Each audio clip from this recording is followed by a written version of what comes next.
Hi, I'm delighted to welcome today Shayan Azhar, who's a very inspiring and entrepreneurial management consultant. But her journey didn't start with management consulting or with business at all. She actually started her educational career in a very different subject area, and we're going to talk to her about that today and also what her plans are for the future. Hi, Shayan. Thank you for coming to the Steps to Success podcast. Thank you for having me.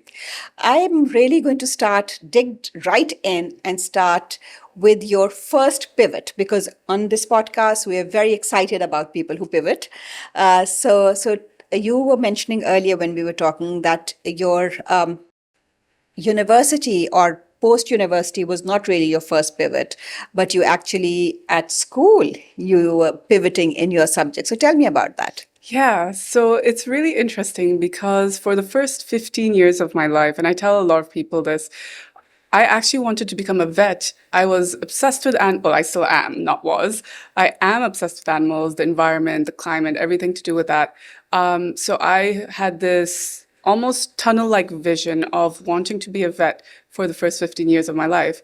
Now, my schooling system was such that all the sciences were lumped under just science until you hit O level. So in grade 10, when we walked in, they were like, oh, well, it's not science anymore. It's physics, biology, and chemistry. So that had finally gotten split. And that was totally all right with me. I wasn't too fazed by it. But what happened was suddenly the first crack in that vision made itself very clear, which is that I was great at physics and biology, but not so much chemistry. And chemistry is a little bit important if you're planning to get into any side where there's medicine involved, right? So worked very hard during that year to try and get the scores at a certain level. And then what happened was I managed to get them from failing to not failing. And then when the final exams came, the results came out, I had passed the year, I passed chemistry, I passed all the science subjects, but then the school turned around to me and said, well, to continue in the science field and in this particular stream, you actually need your scores to be a little bit higher. So if I do a bit of rough calculations, because we used a different scoring system, I maybe scored a 60%. And they were like, well, you must have 75% to continue in science. So that was a little bit devastating. And I stopped and I really had to think about things because it never even occurred to me that there was another path. So then I thought about it and I said, well, my underlying philosophy for wanting to become a vet was I wanted to help animals because it was hard for them to communicate or show to us in any form that they needed support. So I said, well, what's the next best thing? And I turned around and said, well, people sometimes struggle with communication. Interesting. So how did you, at that age, understand your underlying philosophy? Because a lot of students don't. They understand that they enjoy a subject or they don't enjoy a subject, but they're not really very clear on the why. Yeah, I think it came from my passion to do with the environment and animals. I grew up very curious, and I think I still am a little bit like that, where I'll hear about something I'm not sure of, I don't know anything about, and I'm like, oh, what's that? And I want to kind of deep dive into it. So I tend to have this never-ending curiosity about things that I don't know. And animals and the like were very fascinating to me because living out here in Dubai, you don't tend to see the biodiversity or wildlife or greenery or anything like that in a very natural format, right? So it was always something that was very attractive to me because I was like, oh, wow, that's just a different world. And I think that it's a very, very interesting world. So, and my father also used to encourage it greatly. He loved animals and the environment and everything to do with it a lot. So I grew up with him constantly getting me the little encyclopedias and like, so I was just naturally fueled by this passion of, oh, wow, they're amazing, beautiful creatures. And a lot of times, especially in our culture, there's not a lot of appreciation for that. And I would see them and appreciate them and be like, I wish I could help and show the world how amazing these creatures are. So it kind of stemmed from there. And then you went on to do a degree in psychology. Yes. Because you wanted to help Yes. creatures. How was that experience of studying psychology and, and learning from it and helping people? Yeah. Oh, it was amazing. It was just a completely different world because for all this whole time, I just didn't even look at it one time. I didn't even think about it. And the moment I made that decision, I went to start getting books on psychology and the like, and I would start paying more and more attention to it. And I was like, wow, this stuff is very interesting. And I was so curious about how psychology was considered a young science. It only came up in the, about the 20s and 30s, 1920s and 30s, where it only then started become a real field. Before that, it was known as philosophy. And so that drove that hunger to learn and that curiosity for me. And in parallel, the element of being able to help people was always there. But what I discovered once I started actually studying was the whole science field is just so vastly different in terms of how you go about it, where their literature papers you need to be doing reviewing, and how you do research and do your analysis on all this historic evidence and come up with your own kind of direction from there on. It was absolutely fascinating to me. So I was like, yeah, this seems good. The science thing is definitely going well here. It makes sense. It makes sense. I'm onto something. Yeah. So what did you do after you graduated? Did you practice at all? What was your connection to psychology after you graduated? Yeah, almost immediately I had to pivot into my family business, which is global and the consultancy side of things. I did do a bit of psych work. I did during the course of my degree, went and did internships, did some volunteer work and the like. I loved that. It was absolutely amazing, but very different as well in terms of the academic setting where you're looking at papers and doing research and all of the like is completely different from actually practicing this work. And that's when, through doing the degree, we obviously learned that, there's actually multiple streams. You don't just go straight into the therapy side, or you don't just go straight into psychiatry or anything like that. There's further branches. So that's where I was like, ooh, yet another consideration. Tell me about that. What were your considerations, or what were the streams that you got involved in or got exposed to? Because a lot of the students who come to us at STEPS for, say they want to study psychology, and primarily it is because they've enjoyed studying psychology or biology at school. What are the different options available to somebody who wants to study psychology, and how do they decide those options? Yeah, it's very interesting because there's what I said, like the academic and research route where you get into the science of it, right? And that's where you go do research. That's where you come up with your own thesis, you do dissertations and so on. And that's usually those people they tend to stay in the academics or any research organizations and the like, working with journals and the like. And that was very interesting to me because I loved to read and I loved to look at this information and dissect it and play around with it, and be like, "Ooh, what patterns are we seeing here?" So I loved that part of it. Other people tend to gravitate closer towards now this again further branches out, but the application of it, where the application can come from psychiatry, where you're actually working with the medicines and the like to help people who need that. And you need to be a medical doctor for that. You don't need to be a full-blown medical doctor, but there's a further stream you must study.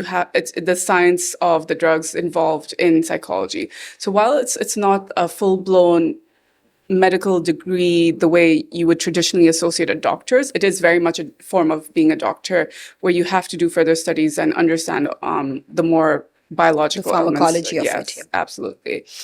And then you've got, of course, the counseling and the therapeutic side, which is what people tend to immediately think of when they hear the word psychology, where it's like, oh, I'm going to go see a shrink. And, the clinical psychology part of it. Yeah, absolutely. And that in itself has multiple streams because there's so many different theories and versions of application of it, where it's like, okay, I'm going to go into psychodynamic therapies, or I'm going to go into gestalt therapies and the like. So there's different therapies as well, which is how you approach your therapeutic environment. And the thing with that is that also requires the further study. It doesn't stop there, where you have to figure out which one makes sense. Cognitive behavior therapy tends to be a popular one these days. So a lot of people do CBT and get involved in that. But there's so many of them that it really does take time for you to absorb all of this and say, okay, which one is the most attractive to me and which one comes naturally to me. And when you graduated, you said that you moved to your family business, which is Global Management Consultants, and you're now managing partner at Global Management Consultants. How long have you been in your family business now? I've been there for a long time, a really long Full time. time. How Full long have you been time. there full time? Yeah, Yeah. so it's been about 10 years now. Actually, more. I think I've hit more Really? than that. Yeah, a bit more, but just over a decade. And it's been an experience in itself because it was completely different from, of course, being in school, studying, going through university, looking at the psychology of the world, etc. And then coming to the corporate side, which was not on the radar whatsoever in any of the scenarios I had previously. And you, of course, started at the bottom of the ladder and Yes. worked your Oh, way up over these absolutely. years. So Absolutely. tell me about that experience. How was it to start as one of the most junior members of global management, and what were the learnings from your psychology degree that you brought in to the company? It was really interesting bringing them both together because everything we would do was very much people oriented and focused. That was the focus of the consultancy, which is how do you get people more engaged at work? How do you develop them and the like, right? So it was really interesting because the way we would work and the way I would work, starting at the most bottom rung, was starting with do a little bit of research. Find out more about this industry. I have this session coming up. Can you do research about what kinds of activities would be interesting to people at the most basic level? And then likewise, working with the other junior consultants to then, come up with ideas in terms of, oh, this is a new challenge or a new project coming into the company or a new proposal we're working on. What are some of the new things happening in the world that is related to this customer and clients? So it was very interesting because it was almost like looking at the trends of the world, looking at the research out there that's been generated and coming out and continues to come out, and looking at the problem that this person, or not this person, but in this case, this company is maybe facing or this team is facing, and building that bridge of, ooh, clearly there's a connection to what's happening on ground and what's happening in the world around you, from the fact that there's new generations coming into the workforce to the fact that there's been technological advancements, and looking at all these different pieces and building the bridges between them. So it was really helpful to have studied psychology because you actually spend time looking at what are the correlations between the cause and effect and, the implication of me doing this one little thing, and how does it have an immediate domino effect across the value chain. And that's very much what consultants have to do all the time. Yeah. So it just was a very natural fit almost. So Global had obviously, even when you joined, it had been an established business for over a decade, if not more, Yeah. if I'm not mistaken. Yeah. What shift do you think you brought in that was because of your psychology background? And that's two questions. And say, if you had not studied psychology, but if you'd done more of a management degree, perhaps, how would that have shaped Global? It's such an interesting question. I love that. No one's really asked me this. I think the biggest thing came from wanting to see research, wanting to see data and structure it a certain way. It was not taking things at face value, which is very common. It's like, oh, we read the headlines of these articles, or we read the, cliff notes of these, white papers and the like. And that's enough to, pass judgment, or like, oh, I saw this one video, and you move on. I was hungry and obsessed with going and validating and checking and being very sure that, yes, there is correlation between these things. Even things that was established or done for many, many years, I would be like, well, did we do research about this? Did we validate it? Have we done fresh research about it? Because research 10 years ago is very different from research right now.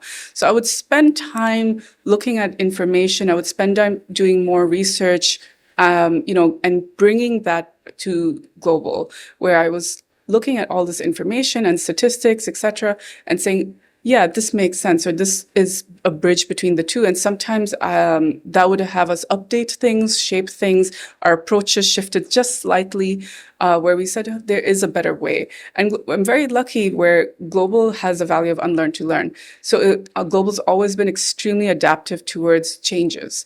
And luckily that was great, because I was coming in with all these ideas of, oh, why don't we consider doing a session like this, or what about this model, or what about this particular approach to problem solving with this particular client.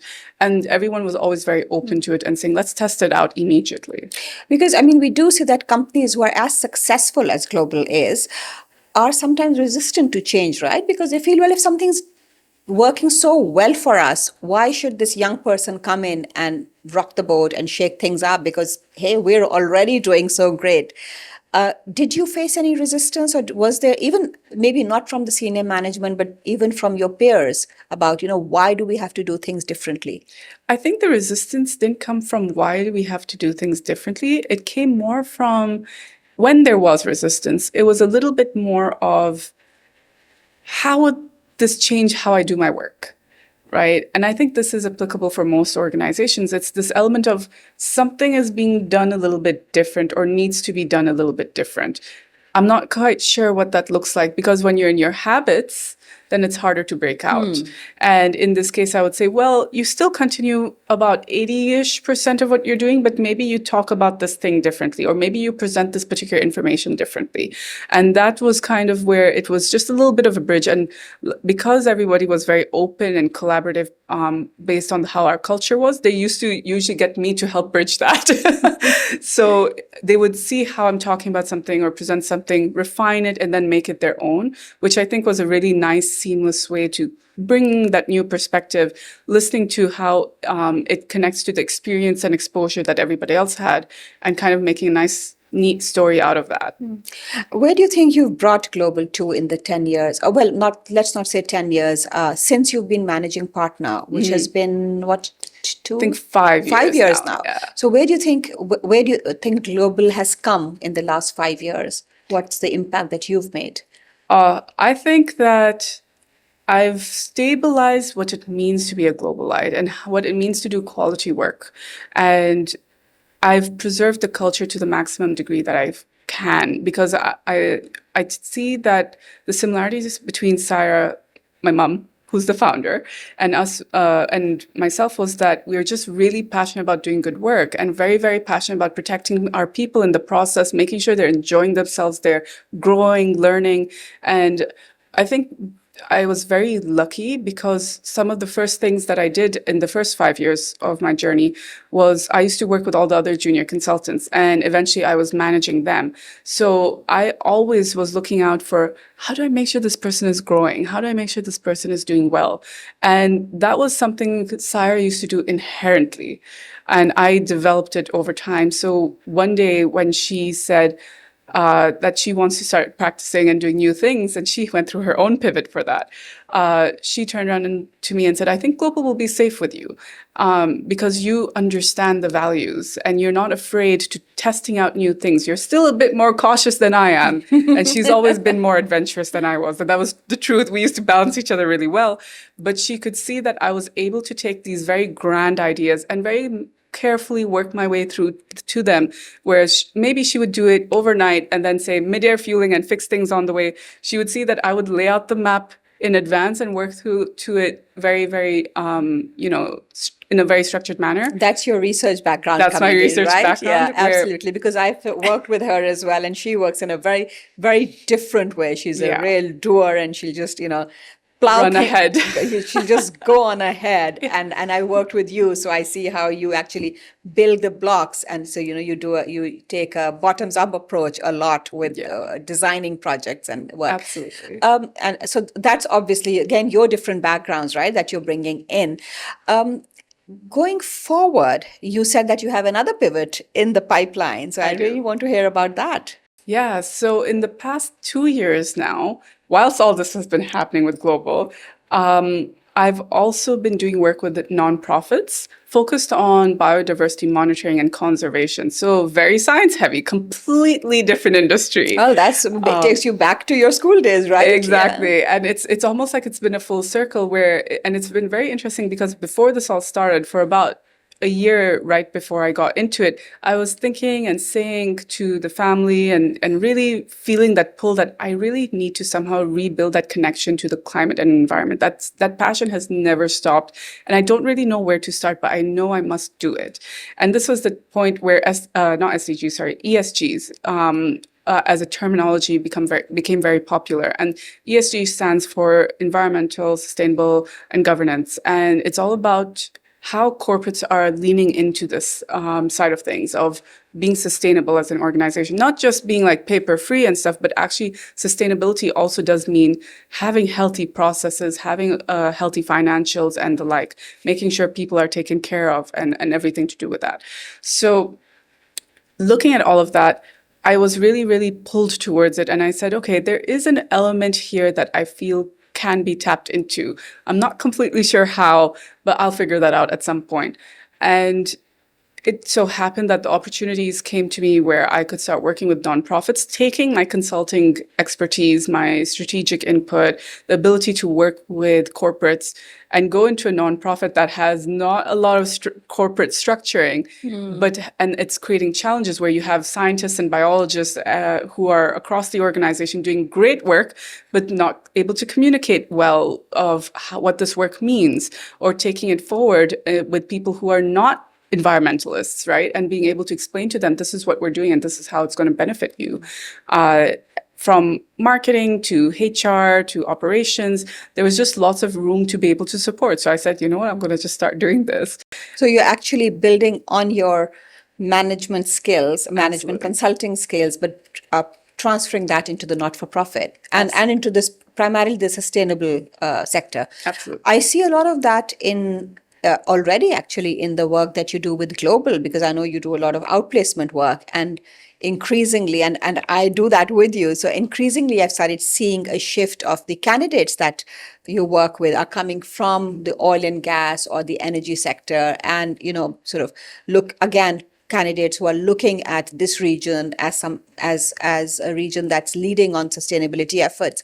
Is that something that's been perhaps has that shift or come about because of your interest in the sector as well, or is that just something that happened? I think that the universe works in strange ways, and a lot of things tend to line up very well with each other.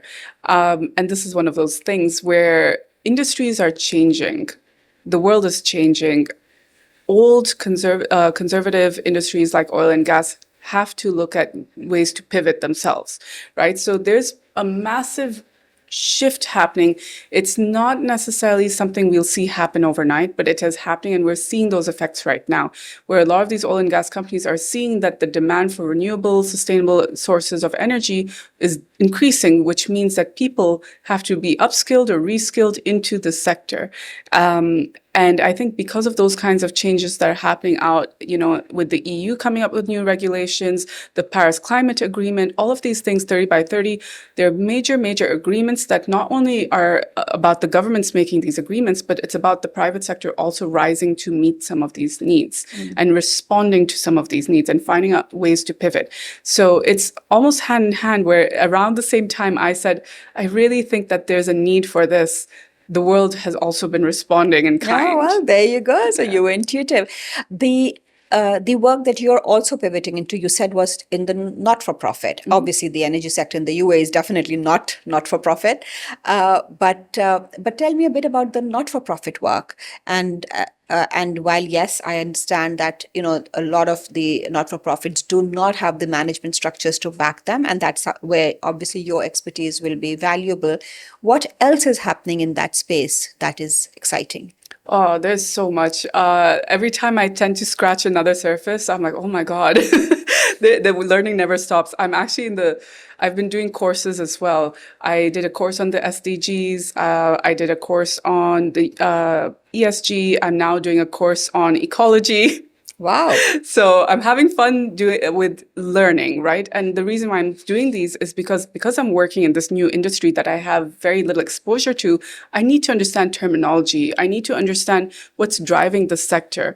And that's why I started doing these courses. And the moment I did that, it just opened a whole new world of these are a lot of different things that are happening, and it's going to be a game changer, right? And it's been very interesting where, because of these major global agreements that are coming through, so the SDGs are the Sustainable Development Goals that have been put forward by the UN. I was talking to some of my younger cousins and the like, and I said, did you learn about these things? I know my nieces who are 6 and 7 are learning about these in school, and they're talking about the environment in school. But what about the kids who are just on the other end coming out? And I'm like, did you learn about the SDGs and how this impacts things? And they were like, no, not really. I said, okay, You probably want to do a little bit of learning about it, because in the courses that I've done, a lot of people think that this work is very much limited to these sectors. I did a very interesting course with the University of Copenhagen. It's on Coursera, and it's all about the transdisciplinary approach to the SDGs.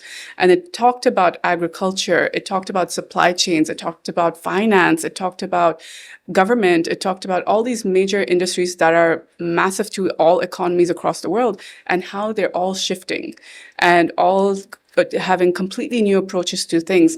And the point of the course was to say this is not limited to one sector. Yes. It's touched by everything. And if you think you're going to escape, you're not really going to. You need to be aware of how these things are all kind of interconnected. And it's a really beautiful framework to pay attention to, because whilst I'm just talking about the SDGs, there's so much more happening. And the moment you start paying a little bit more attention, you kind of see that cascade effect across the board. No, actually, now that you say it, I remember, I think Warwick University, who I represent, and my alma mater, they were one of the first universities, at least in the UK that I know, to start offering a course in global sustainable development. And at that time, it was just global sustainable development, and then they linked it to global sustainable development and business, or with economics, psychology, and now increasingly, I was just there last month, and they have expanded. They now have courses in global sustainable development and theater. And on the face of it, you'd think, what's the connection between the SDGs and theater? But of course there is. That's getting the message out there, right? So yeah, it's really interesting that you say that all industries will be impacted. We're just not thinking about it, and we just think environment on its own, or maximum what we'd say is carbon emissions or recycling. Absolutely. Those are the terms we know, but we're not really thinking of the impact, the deeper impact. Yeah. And it's really interesting because just in the past few weeks, there was a massive summit happening in London, which was London Climate Action Week. And it's one of the biggest events that happens, where there's thousands of sub-events that are happening across the city. And it's an amazing thing. And some of the events were focused on the psychology of climate change, the psychology of how people are perceiving these things. Some of the things was focused on the secondhand market of, don't just toss things out.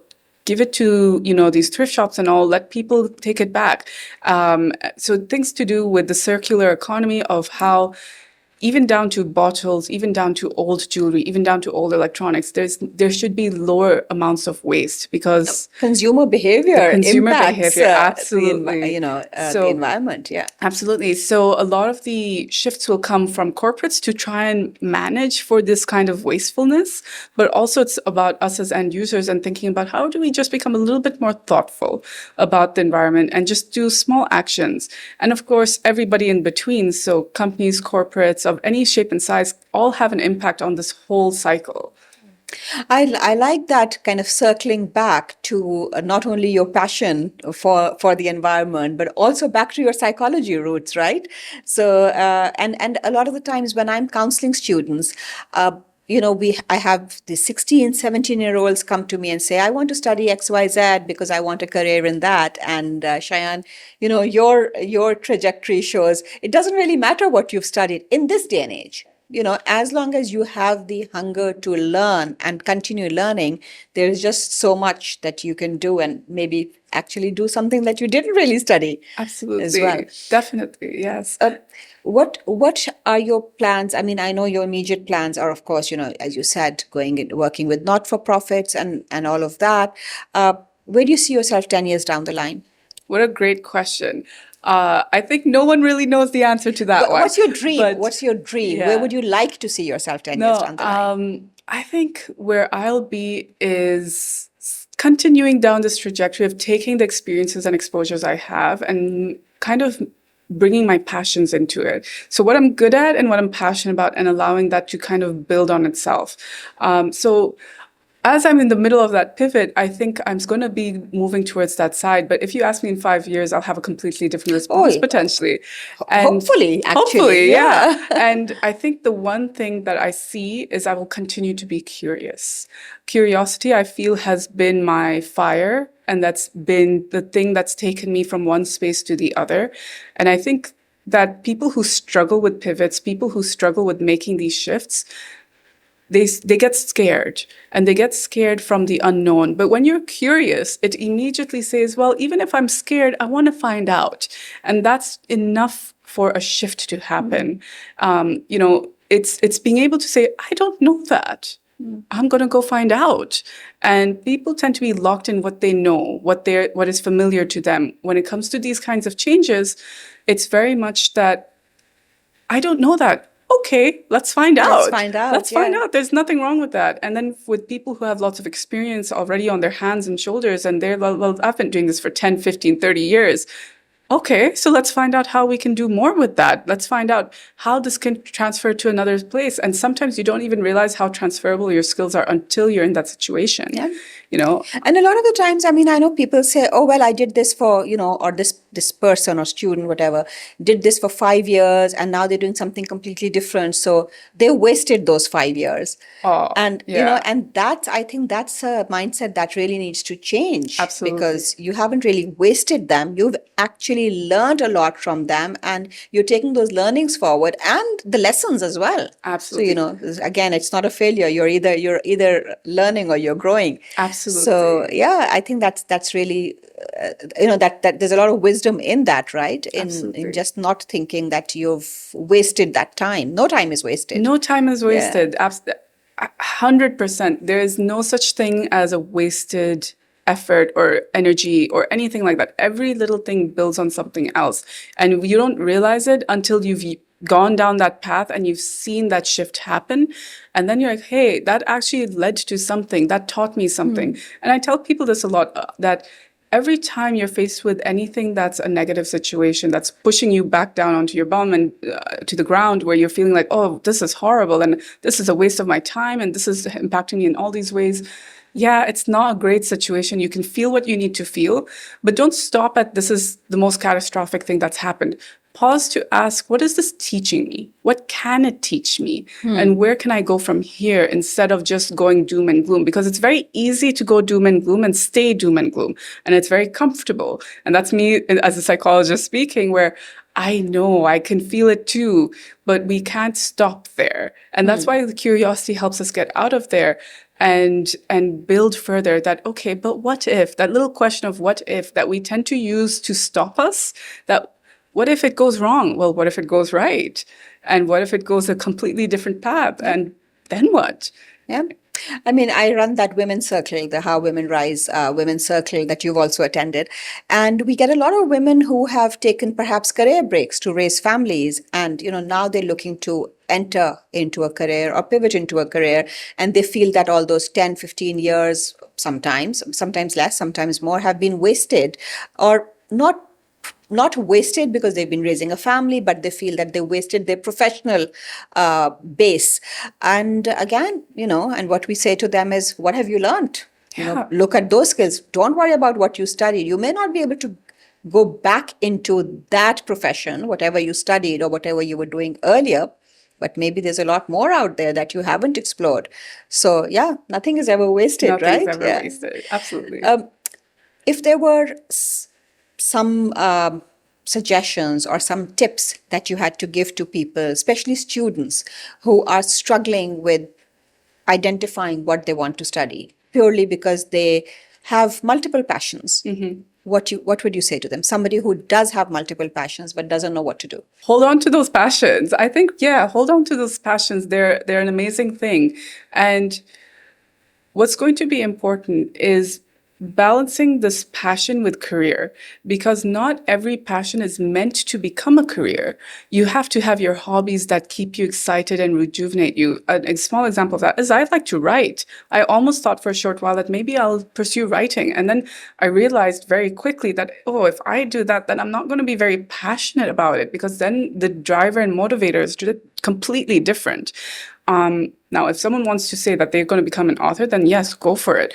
But know that there's a balance between passion, hobby, and career, right? And sometimes you don't want to dim that passion because you have to do it for a living. Absolutely. Yeah. And it's a completely different space, right? You have to be able to pick up what is it that's propelling you forward, right? And sometimes it's a little bit outside of passion, and passion feeds into it. So my curiosity was the base, and my passion of the environment fed it, right? So it's being able to see these patterns, and the best thing to do is expose yourself to what those things are.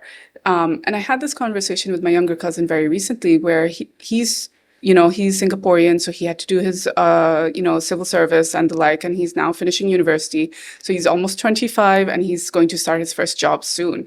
And I said, well, what are you looking for?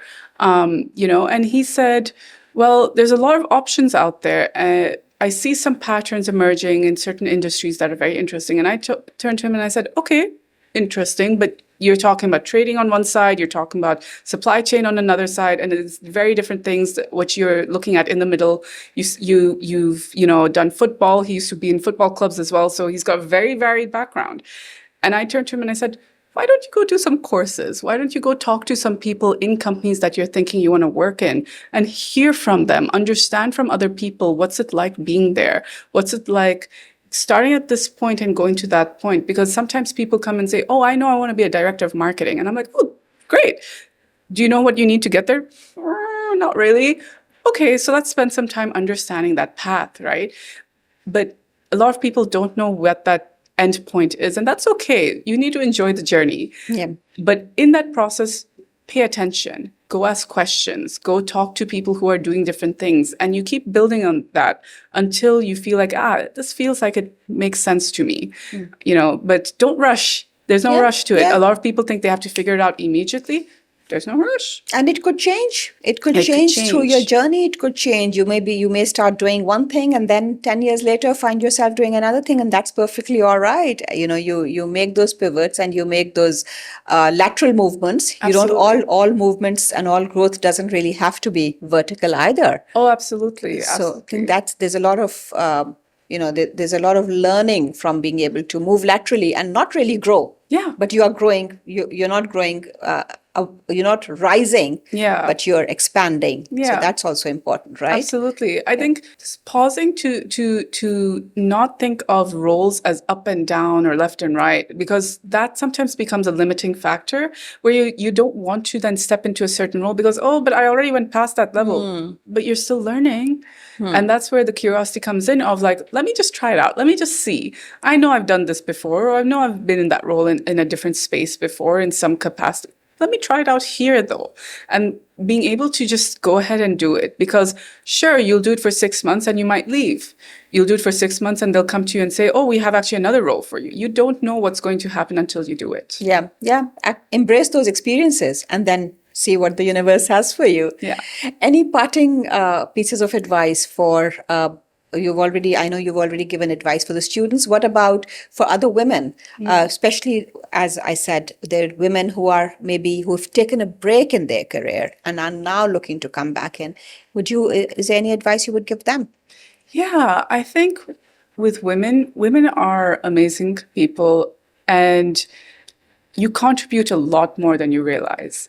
I think a lot of women who've taken a break and are coming back, they tend to be held by a lot of fears and gripes and insecurities of like, oh, this and oh, that.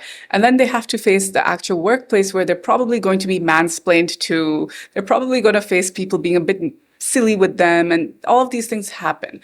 But that shouldn't stop you from being brave and curious and saying, let me try it out. Let me see what I can do here. And I think with women, there's a lot of expectation to know. There's a lot of expectation to just get it.